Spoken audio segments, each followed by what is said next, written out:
Never did I envision that my life would unfold in such a manner. A woman in her mid-40s stands solitary within the confines of a beautiful house, enveloped by an overwhelming sense of invisibility. My husband was perpetually absent, his business trips extended from days into weeks. Upon his return, his presence seemed to carry the weight of formality rather than the warmth of a reunion. Our conversation scarcely ventured beyond the realm of trivial exchanges. It had been years since we had shared any semblance of intimacy. I maintained a facade, prepared meals, tidied up, and greeted the neighbors with a smile. Yet within I was diminishing. In the tender embrace of early spring, my husband revealed that he would be departing once more, this time for nearly a month. I nodded, feigning comprehension. As is customary, I remained silent. I did not engage in that action. I believed I had come to terms with this, or at the very least I thought I had. Merely a week after his departure, my stepson Aiden made his way back from college for the much-anticipated spring break. At the age of 22, he stood tall, exuding politeness, and had consistently maintained a respectful distance. Since his middle school days, I had nurtured him, and thus our relationship had consistently been one of quiet formality. Yet now he stood as a man, and there was a shift in the way his gaze met mine. At the outset it lacked any sense of impropriety, yet it was unlike anything else. I observed that his gaze held a moment longer than usual. His compliments, which had once seemed casual, now carried a weight of intimacy. "You look beautiful today," he said one morning in the kitchen, his voice imbued with warmth. I brushed it aside with a chuckle, yet my heart fluttered. Our time together began to increase largely by happenstance. He would assist with the groceries, propose to prepare dinner alongside me, and keep me company during late-night television shows. I attempted to overlook the escalating tension, yet I was not oblivious. Each moment his hand grazed mine, each instance he lingered a fraction too near. I sensed it deeply.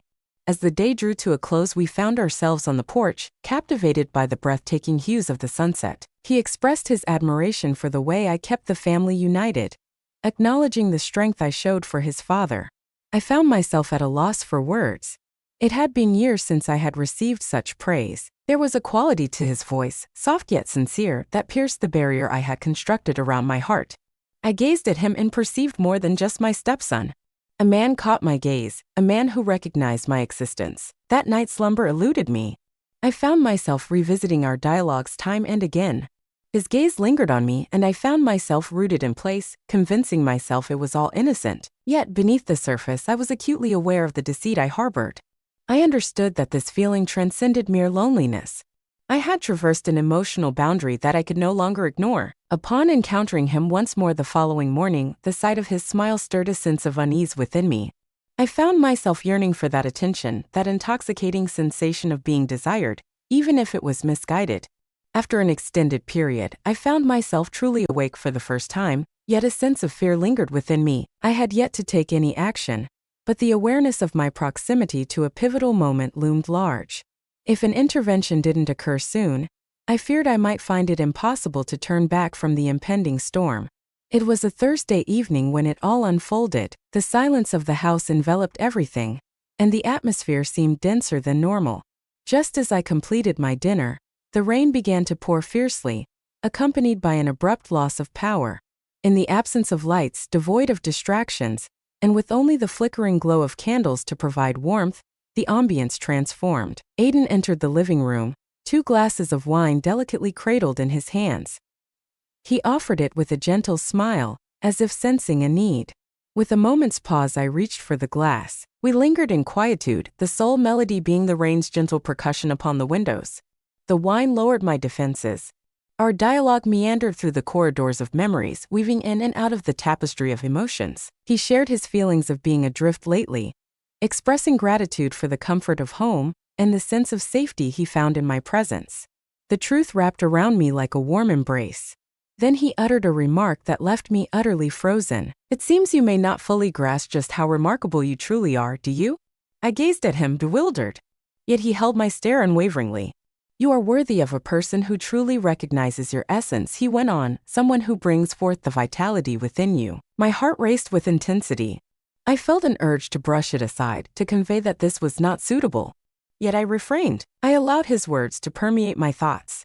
I found myself yearning for affection, craving validation, In that instant, the identity of the giver became irrelevant. I confided in him that there were moments when I sensed I was disappearing within these walls as if no one truly noticed my presence any longer. He extended his hand toward mine, cradling it softly, and I found myself not wanting to withdraw. It felt utterly instinctive, enveloped in silence, as if we had come to this place not through our own volition, but rather by the inexorable pull of fate. His touch was gentle. It lacked aggression. It was gentle and heartfelt. After so long, I finally felt seen. His gaze transcended mere observation, lingering upon me with an intensity that suggested deeper thoughts and unspoken words. They embraced me, occupying the void my husband had long since left behind. He inched nearer. I ought to have intervened. I did not. Our lips met, gentle and unhurried. The kiss spoke volumes, conveying emotions that mere words could never capture. It was neither chaotic nor hurried. It was profound, brimming with the feelings we had long concealed. As it drew to a close, we lingered in silence, each of us acutely aware that we had traversed a line that could not be uncrossed. I rose from my seat, declared my intention to retire for the night, and departed, leaving him in silence. Yet slumber eluded me. My heart pounded with fervor. My thoughts whirled in a chaotic dance. I was acutely aware of the wrongdoing that lay between us. It transcended the mere act of a kiss. It was an act of treachery, not merely of my husband, but of all that I believed I represented. And yet, a fragment of my being remained untouched by regret. A fragment of my being stirred, recognized, and caressed in a manner I had long since forgotten could exist. Words failed me. I had no desire to do so. Yet, I was acutely aware that everything had irrevocably changed. A transformation stirred within me, something I could never restore. The following morning, I steered clear of making eye contact. I navigated the kitchen as if all was well, yet an undeniable shift lingered in the air. Aidan strolled into the room with an air of nonchalance. Yet I could sense a shift in his demeanor, calm, self-assured, as if a boundary had been crossed, and he bore no regrets for it. He extended his assistance for breakfast preparations. I inclined my head, my gaze fixed elsewhere. The unspoken tension that lingered between us was palpable, a force that could not be ignored. We chose to remain silent about the kiss. Neither of us mentioned it, yet it lingered in the atmosphere, a secret too pronounced to overlook. I repeatedly reassured myself that it was merely a fleeting instance, a fragile misstep in discernment. Yet, as his hand grazed mine once more, I remained still. As he leaned in just behind me to grab a plate, an involuntary response coursed through my body. Within me, shame and excitement clashed like thunderous waves. Later that day, I noticed him observing me, not casually, but with a deliberate focus. His eyes scrutinized me, examining my face, my movements, every detail as if it held significance. It had been years since I experienced such a captivating focus, neither from my husband nor from anyone else. It was a mistake. I was aware of the truth, yet I found myself unable to resist the allure of wanting more. Aidan found himself dedicating more hours to the comforts of home rather than the company of his friends. He crafted reasons to linger close, inviting me to movie nights, running errands together, and taking leisurely walks.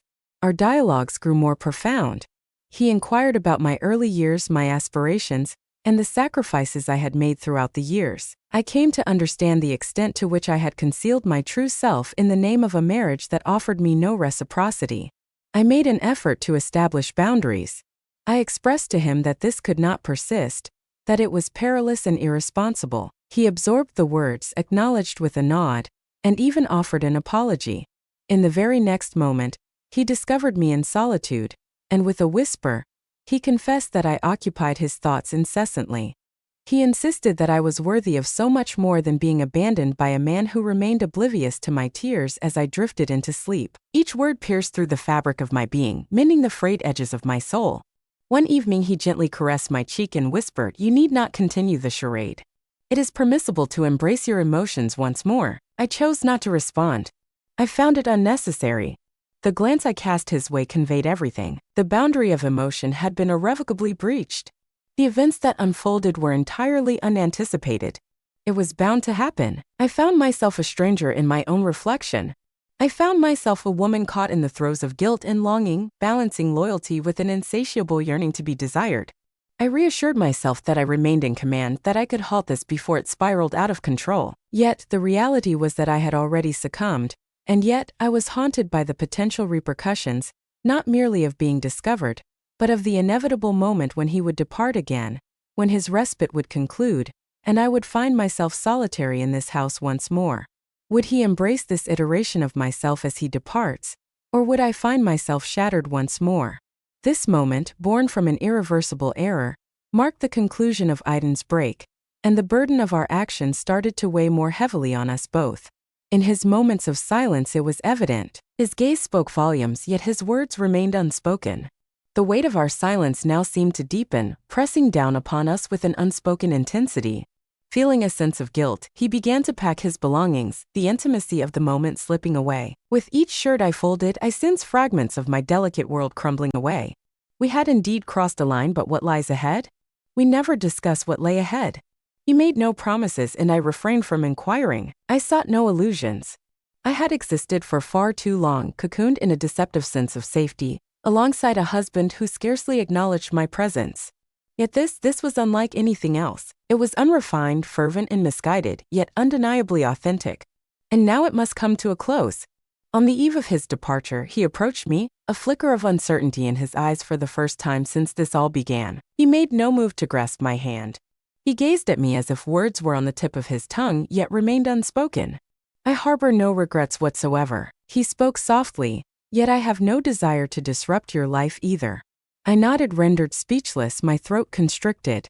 Uncertainty enveloped me, caught between the pangs of heartbreak and the sweet whisper of relief. As he departed the following morning, I lingered at the door, akin to a stranger observing someone exit her life without so much as a farewell. No farewells, no commitments, merely a fleeting instant truncated.